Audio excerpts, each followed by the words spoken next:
radical party.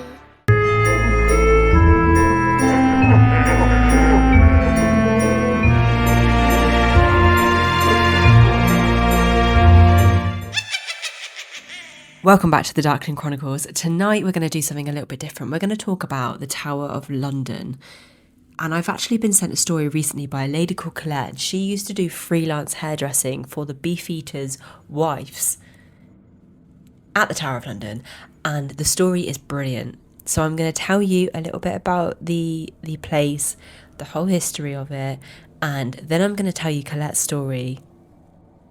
So I invite you now just to take a deep breath, just relax, put your brain in a bowl. If you're walking the dog, listening in the car, or listening while you work, I want this to be a space where you just feel chilled, where you're listening to something that you really enjoy, just like I really enjoy telling you all of these little facts and all of these stories. If you've had a bad week, let's let it go. If you've had a great week, well done, amazing, love that.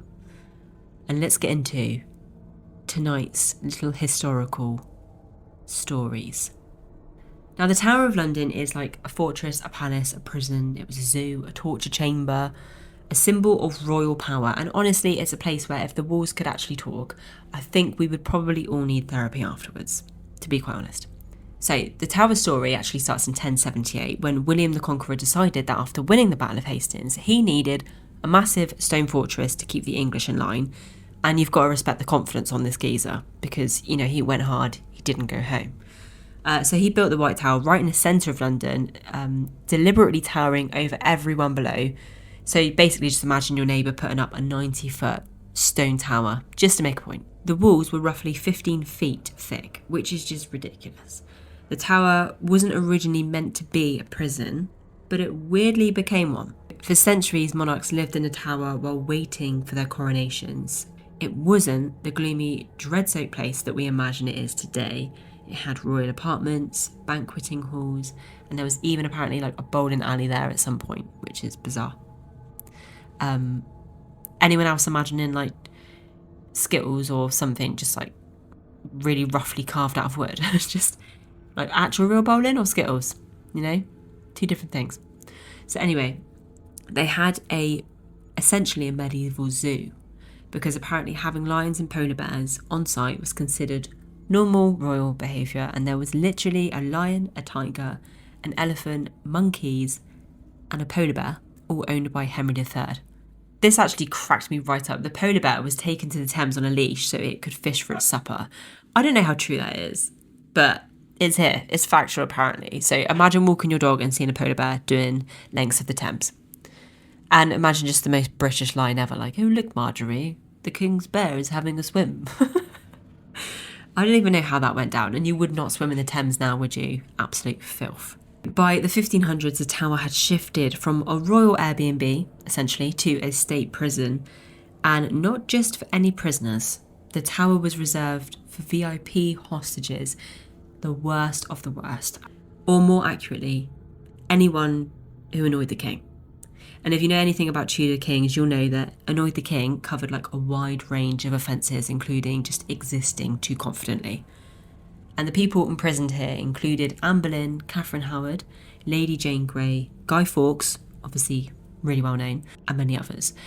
Many of these never actually made it out alive, and according to the tower's yeoman warders, some still haven't left. Perhaps the most famous person here was Anne Boleyn, so her story is one of the most notorious in British history. I love the Tudors. My nan used to watch the Tudors all the time. I am well versed in anything Tudor-like. It's weird because I'm not really that fascinated with most history. Like, I just like what I like. But for some reason, Tudors, bang on it. In 1536, she was accused of adultery, witchcraft and treason, which is essentially what happens when your husband is Henry VIII and he fancies himself a new lady. So she was brought to the tower through the Traitor's Gate, knowing that she wouldn't be leaving. I just can't even imagine what that would feel like. Just knowing that your head's going to be chopped off, I can't deal with that. It'd be like waiting for like the biggest punch in the stomach. Just do it already. Ugh. Or just do it and don't tell me that's going to happen. It's probably the best way to do it. So her execution was unusually dignified. for a beheading anyway, Henry ordered a French swordsman known for his precision, which is not a sentence anyone wants connected to their fate. It's just appalling. So Anne was executed on the Tower Green, and ever since, guards, warders and tourists have reported seeing her ghost. Sometimes she's walking calmly near the chapel, and sometimes this poor woman is carrying her own head. Honestly, if I go through something that traumatic, I hope I can maintain the same level of professionalism in the afterlife, because she is carrying herself very well. Now, one guard apparently actually fainted after she appeared before him. I think I would probably do the same. Now, in 1483, Edward V and his younger brother Richard entered the tower for their uncle Richard III to prepare the young Edward for kingship. And spoiler alert, he did not become the king. The boys disappeared. Their fate has never been confirmed, though 2 skeletons were found in 1674, and it's most likely going to be theirs. They were reburied in Westminster Abbey, but we still don't know for sure what happened to them. Poor boys. Can you imagine? God. People report hearing children laughing and playing and running down the corridors when no children are present, which I think is really cool. It's probably the most unnerving of all the ghost activity there, it's been said. If you're at the Tower of London and you just hear a giggling ghost, know that it could be them. The next is Lady Jane Grey.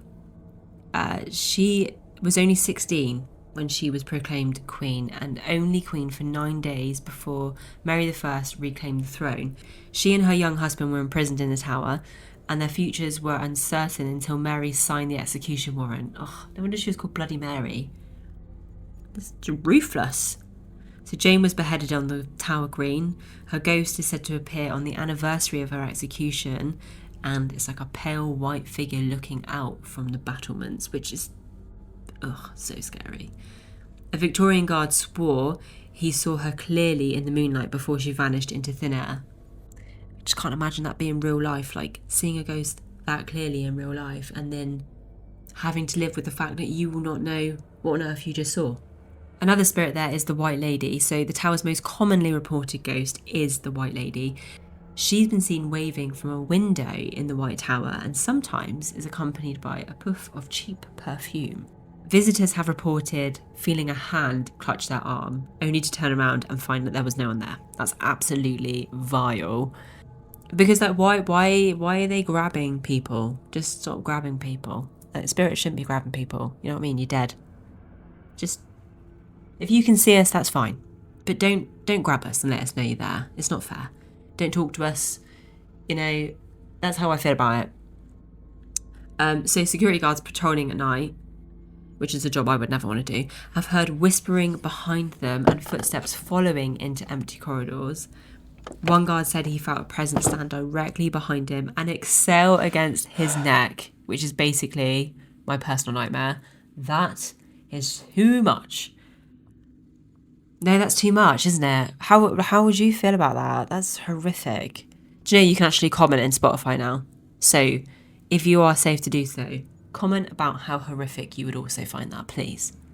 Because I know some people who love ghost stuff would love that, and I just don't understand how. I love it. I love the ghost stuff. Don't do it in real life. I'm not here for it. This is actually another one that really shocked me. So when the tower housed a royal menagerie, I think that's how you say it, one of the strangest hauntings happened. So in 1816, a sentry guarding the jewel house saw a massive bear-like figure charging at him. Casual, can you imagine the fear? He lunged forward with his bayonet, but the weapon passed straight through this bear. He collapsed from shock and died shortly afterwards. This geezer died. That's so unfair. This bear should feel ashamed of itself. And of all the ways to go, imagine, how did he die? Oh, he got attacked by a ghost bear. Like, do you know what? How do we actually know that's true? Because I'm just thinking, like, he couldn't tell anyone this story. So did someone else see it? I don't know. I don't know if I believe that one. What do you think? Because if this is back in the day, it's not like they had CCTV to see that he was just like stood there horrified and trying to attack something and then just drop dead. Or did they? I don't know. I think that one feels a bit weird for me. I do believe there was probably a ghost bear scene there, but I'm not sure that we can completely confirm that this guy dropped dead because of it, you know? Now, one of the tower's most chilling ghost stories comes from the execution of Margaret Pole. I hope that I'm saying her name right. She was the Countess of Salisbury. Her executioner was inexperienced and he basically botched the job. So Margaret ran screaming around the scaffold as he chased her, striking her repeatedly. It was brutal, chaotic, and deeply tragic. Let that sink in, because imagine what this poor woman went through. I don't think I can. I'm deeply empathetic. I really feel like I'm her all of a sudden. It's too traumatic, isn't it? That is horrific. So visitors say that on the anniversary of her death, they hear her screams echoing across the green. That's the thing about the tower. Its ghosts aren't random. They're emotional imprints of trauma, and like they're replaying the history over and over. These poor souls. After that horrific ordeal, I think we just need to lighten the mood for a moment. This is about the ravens. So the tower's ravens are basically celebrities. And legend says that if they ever leave, the kingdom will fall. That's a pretty big statement. So Charles II took this so seriously, he ordered at least 6 ravens to be kept at all times. And today, they have names, diet plans, their own raven master. They have their own medical team and a bigger housing allowance than most people living in London. One raven, George, was fired for misbehaving and relocated to a farm. Imagine being sacked as a bird. Do you even know you're being sacked? Do you even care? I doubt it. I doubt that you care. Go be free, George. Go flap your little wings and just be free. Because, you know, that's just ridiculous. Now, the yeoman warders who actually live inside the tower still report strange activity. They've heard footsteps like pacing around their doors, voices in empty rooms, doors slamming, shadowy figures walking battlements at dawn, and some warders refuse to patrol certain areas alone at night. I don't blame them. And these are ex-military men, by the way. So if an ex-marine says nope, then you absolutely listen, don't you? Because why? If they're not going in, I'm not going in. You go in. So why are we so drawn to these places? The Tower of London isn't just haunted because spooky things happen there. It's haunted because history happened there. It was raw, it was painful, it was dramatic. These aren't faint ghost stories. They're echoes of people who shaped the monarchy, shaped the country, and shaped the world. And when you walk the grounds, you're treading on thousands of years of human fear, ambition, betrayal, love, and loss. And in a strange way, that makes the Tower one of the most human places you can visit. And also one of the only places where seeing a headless ghost is considered, oh yeah, that happens here. Yeah, horrific. Let's get into Colette's story because I think you're going to love it. Colette says, love the stories, by the way. I have a true story about what happened to me in 1981 at the Tower of London. I did a bit of freelance hairdressing at the time, so I was there cutting and blow drying the Beefeaters' wives' hair. They used to live in different apartments, some houses, some were flats, all in and around the White Tower. Well, one evening I went there around March time, so the evenings were getting a bit lighter. But by the time I'd finished doing the hair, going from apartment to apartment, it was quite dark. I came out at around 8:30, and as I was walking along the cobbled flooring, going towards the main entrance exit, I could see this woman coming towards me. And she looked like one of the paintings you would see. It looked very similar to Elizabeth I at this time. I was in the early stages of pregnancy, so my hormones are everywhere. I stepped back and leaned against one of the walls and went white as a sheet and felt sick as I could see this vision of a woman floating along the pathway in the middle. All of a sudden, she looked directly at me and said, "It's quite all right. It's only fancy dress." The relief went over my body and I could breathe again, and we both laughed. So I carried on, walking and giggling to myself, thinking, oh my God, if that had been a ghost, I would have died. Then I came across a man, thinking that he was in fancy dress. He had a black flat cap on, but it was round with a little square bit on the top. Looked a bit like a Quaker, but with a flat hat. Dressed all in black, with little black jobbers, black socks / tights up under the jobbers, white collar over his tunic or jumper, whatever it was, and a long black stick. He had skinny crows, very white, scrawny, and he was playing with a puddle. She says he was looking down at the puddle and poking a stick into it, which I found very odd as I was coming towards him, thinking it was a big puddle, but we'd had no rain, which makes a change for March. Anyway, as I carried on walking past him, he never looked up at me, but you know when you feel someone's eyes burning in your back. So I looked around and he was still playing in the puddle. Well, not playing, but poking at it. And I stared at him, and that seemed for quite some time, and I just went, "Oh, are you going to the fancy dress ball as well? If so, have a good evening." She's put in brackets, as everyone was very friendly in those surroundings. Everyone knew everyone more or less. She said he never looked at me, but he looked up towards the way I came in and started to walk in the opposite direction to the way I was going. And she's put, if I'm honest, I just thought he was hard of hearing or rude. He then completely disappeared in front of me. He was gone, vanished. She says my mouth dropped open and I quickly walked towards the main exit as fast as my legs would carry me. A month later, I was due to return to the Tower of London. While I was there doing my client's hair, I told them what happened. One of the young ladies said to me she had seen the man playing with the puddle and a long black stick, and he'd also disappeared in front of her, and she rushed back quickly to her apartment and told her mother. She says, I think he's been seen a few times by others over the years, and she has no idea who he is to this day, but it still stays with her. And she says, while I used to get this strange feeling about the place, I just put it down to the history. But I am sensitive, I do hear and see things. I've blocked a lot of stuff out from childhood because it was just too spooky to me. I don't know if all this got heightened again because I was pregnant, but ever since then, I hear things, say things, feel things that others don't hear or see in the room. It was a fabulous, interesting place, well worth a visit. I hope you enjoy my story. Thank you for reading. Thank you, Colette, because I love this story. It's brilliant, and it ties in so well with the story of the Tower of London.